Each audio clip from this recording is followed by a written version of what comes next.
Hi guys, how are you all? My name is Sandeep Kumar and I'm back with another video for you all. So in this video, I'll be talking about IELTS. Basically, what is IELTS and what are the purposes of taking IELTS exam? Why everyone around the world is worried about taking this exam and what makes it so difficult.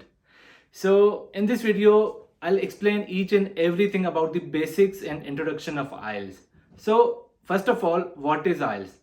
IELTS stands for International English Language Testing Service. Basically, it's a language proficiency exam. So language proficiency exam is the one when you are going abroad into any English speaking country, you have to take this exam just to prove that you can speak and write in English.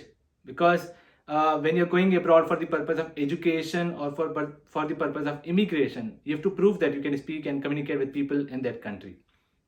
So now there are two types of IELTS exams mainly. The first one is IELTS academic and the second one is IELTS general.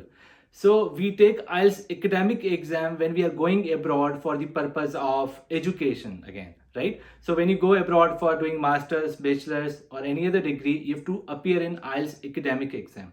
On the other hand, when you're going abroad for work permit, for doing any kind of job or for living over there for immigration purposes, you have to appear in IELTS general exam.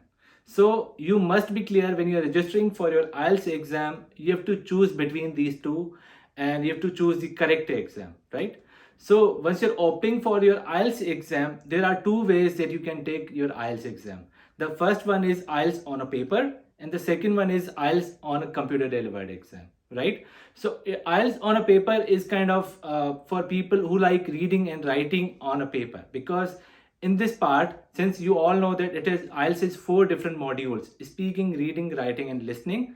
So in IELTS paper based exam, you will be doing reading, listening and writing on a paper, and for the speaking part you will be doing that in person with the examiner. However, when you're appearing in IELTS computer delivered exam, your 3 parts, reading, listening and writing, will all be on a computer. You will be answering each and everything on the computer, and then your speaking will either be with the examiner in person or it will be online on a computer, right? So these are the two differences between IELTS exam, and you must be clear that which exam you are going to appear for and how to prepare for that and what you feel comfortable with. And if you guys have any questions regarding IELTS, you can post that in comment and you can ask me any question and I'll answer those. Thank you.